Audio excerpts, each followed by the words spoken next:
Hello students, welcome back to this channel. Students, इस video में हम स्टार्ट करते हैं 10th क्लास का 9th chapter. Name of the chapter is some applications of trigonometry. So इस chapter की जो इंट्रोडक्शन है ना, बहुत ही छोटी सी इंट्रोडक्शन है। सो बेसिकली ये चैप्टर में जो चीज़ें यूज़ होंगी ना, बहुत सारी चीज़ें तो वही हैं जो आप पिछले चैप्टर में ट्रिग्नोमेट्री वाले चैप्टर में पढ़ के आए हो। Introduction to trigonometry 8th chapter में। थोड़ी सी टर्म्स हैं जो यहाँ पर नहीं होंगी, तो उसको हम डिस्कस कर लेंगे। उसके बाद डायरेक्टली हम इस चैप्टर की जो एक्सरसाइज है, एक ही एक्सरसाइज है, उसके क्वेश्चंस को करेंगे, बट अपनी नेक्स्ट वीडियो में। तो सबसे पहले तो वही रिवाइज कर लेते हैं जो हमारे पास ट्रिग्नोमेट्रिक रेशियोज हैं। पंडित बद्री प्रसाद हर हर बोले। यहाँ पर क्या है, P/H this is sine, B/H this is cos, P/B this is tan। तो इनके रिवर्स वैसे तो ज़्यादा ज़रूरत पड़ेगी नहीं रिवर्स की, बट फिर भी हम रिवाइज कर लेते हैं। तो यहाँ पर आ जाएगा कॉट, यहाँ पर आ जाएगा सीकेंट, यहाँ पर आ जाएगा कोसीकेंट। ओके, सो साइन क्या होता है? साइन होता है P/H perpendicular upon hypotenuse. cos is equal to B/H, B stands for base, H stands for hypotenuse, P stands for perpendicular, and जो tan होता है that is P/B। Okay, and यहाँ पर जो कोसिकेंट है वो क्या होता है? साइन का reverse, reciprocal. So cosecant is equal to 1/sin A आ जाएगा अगर आप एंगल ए की बात कर रहे हो, क्योंकि ये जो रेशियोज होती हैं हमेशा किसी एंगल के साथ एसोसिएटेड होती हैं। ठीक है, so cosecant A is equal to 1/sin A हो जाएगा। Secant A is equal to, मैं एक लिख देती हूँ, secant A is equal to 1/cos A हो जाएगा।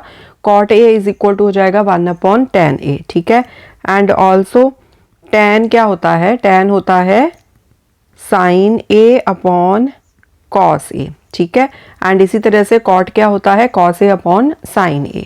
ओके, सो ये तो हो गई बेसिक सी चीज़ें। राइट एंगल ट्राइंगल में भी मैं फिर से आपको रिवाइज करवा देती हूँ कि कैसे हमने परपेंडिकुलर एंड बेस को लेना है। अगर हमारे पास इस तरह से ABC एक राइट एंगल ट्राइंगल है, तो उसमें हमने अगर रेशोज लिखनी है रिलेटेड टू एंगल C, तो एंगल C अगर हमने लेना है तो हमारे पास परपेंडिकुलर क्या आएगा? ऑलरेडी हम 8th चैप्टर में डिस्कस कर चुके हैं ये इन डिटेल। फिर से फटाफट से रिवाइज करते हैं। एंगल C के सामने वाली साइड है AB, so this is perpendicular, and जिस लाइन के ऊपर आपका एंगल भी है, 90 डिग्री का एंगल भी है, that is base, and 90 degree के एंगल के सामने हमेशा होता है हाइपोटेन्यूज। ओके, अगर आप अब यहाँ पर अपना एंगल चेंज कर लोगे, एंगल C की बजाय अगर आप एंगल A लोगे अब, तो एंगल A के सामने BC this will be perpendicular now, and ये वाली जो साइड है AB जिसके ऊपर आपका एंगल है एंड 90 डिग्री का एंगल है, अब ये बेस बन जाएगा। हाइपोटेन्यूज हमेशा सेम रहता है, जो साइड 90 डिग्री के ऑपोजिट होती है वो हमेशा हाइपोटेन्यूज होती है। ठीक है, सो क्लियर, इतना हमने रिवाइज कर लिया। अब उसके आगे हमने 8th चैप्टर में ये एंगल्स की जो वैल्यूज थी वो भी पढ़ी थी, 0 degree, 30 degree, 45 degree, 60 degree and 90 degree के लिए। Sine A, cos A, tan A, फिर जो इनके रेसिप्रोकल्स हैं cosecant A, secant A and cot A, इन सभी के लिए हमने वैल्यूज को डिस्कस किया था ना। एंड मैंने आपको बोला था कि जितनी जल्दी हो सके इन वैल्यूज को याद भी कर लो, सो दैट आप डायरेक्टली वैल्यूज पुट कर पाओ। जो टेबल बनाने में आपका टाइम लगेगा, मैंने उस चैप्टर में आपको टेबल बनाना भी सिखाया था। इन केस अगर कोई वैल्यू भूल जाओ तो टेबल कैसे बनाना है, उसके लिए आप 8th चैप्टर की इंट्रोडक्शन वाली वीडियो है, उसको देख लेना। ठीक है, ट्राई करना कि आप ये वाली वैल्यूज जो है ना, इनको धीरे धीरे याद कर लो। इस चैप्टर में ज़्यादातर आपकी ये वाली वैल्यूज काम में आएंगी, 30 डिग्री, 45 डिग्री एंड 60 डिग्री वाली। ठीक है, तो इन वैल्यूज को तो आप याद ही कर लो, क्योंकि ये बार बार आपकी यूज में आने वाली हैं। ओके, एक तो ये वाला टेबल जो है इसको आप अच्छे से मेमोराइज कर लो, अपने दिमाग में बिठा लो। उसके बाद ये वाली जो कुछ टर्मिनोलॉजीज है ये यहाँ पर नहीं है, तो इनको समझते हैं। Line of site, horizontal level, angle of elevation, angle of depression. इन्हीं के ऊपर बेस्ड आपको बेसिकली क्वेश्चंस आने हैं। मतलब कि आपको क्वेश्चन की जो स्टेटमेंट है ना, अगर आप इन चीज़ों को समझ लोगे तो आपको अच्छे से अंडरस्टैंड हो जाएगा। आप अच्छे से अपनी फिगर बना पाओगे राइट एंगल ट्रायंगल में, करेक्टली सब चीज़ों को आप मेंशन कर दोगे, फिर आपके क्वेश्चन में कोई मिस्टेक नहीं होगी।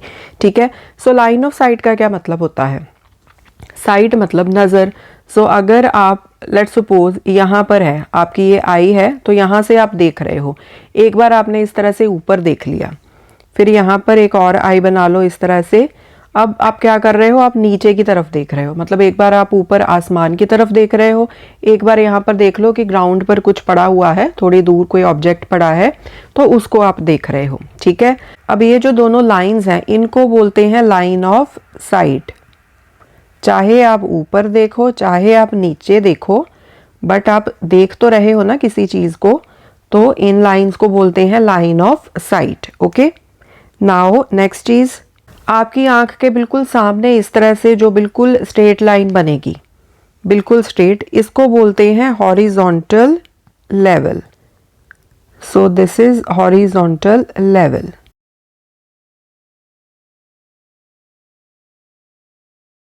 ठीक है, सो यहाँ पर आप हॉरिजॉन्टल लेवल से ऊपर की तरफ देख रहे थे, यहाँ पर आप हॉरिजॉन्टल लेवल से नीचे की तरफ देख रहे हो। ओके, सो नेक्स्ट है angle of elevation, then angle of depression. अब एलिवेशन का मतलब ये होता है कि ऊपर को एलिवेट मतलब ऊपर की तरफ है, तो यहाँ पर ये वाला जो एंगल है हॉरिजॉन्टल लेवल से जब आप ऊपर की तरफ देखोगे, so this angle is called angle of elevation. जो ऊपर की तरफ बना है वो एंगल ऑफ एलिवेशन हो गया। इसी तरह से angle of depression, horizontal level से जब आप नीचे की तरफ देख रहे हो, तो ये जो नीचे की तरफ बनेगा इसको बोलते हैं एंगल ऑफ डिप्रेशन। ठीक है, सो डिप्रेशन तो वर्ड वैसे ही आप लोगों ने अभी बहुत सुना होगा। तो डिप्रेशन का मतलब क्या होता है कि जब कोई बंदा थोड़ा सा डाउन हो जाता है। सो इसी चीज को आप यहाँ पर रिलेट कर सकते हो कि जो एंगल नीचे की तरफ बनेगा ना उसको बोलते हैं एंगल ऑफ डिप्रेशन, जो एंगल ऊपर की तरफ बनेगा उसको बोलते हैं एंगल ऑफ एलिवेशन, मतलब ऊपर की तरफ।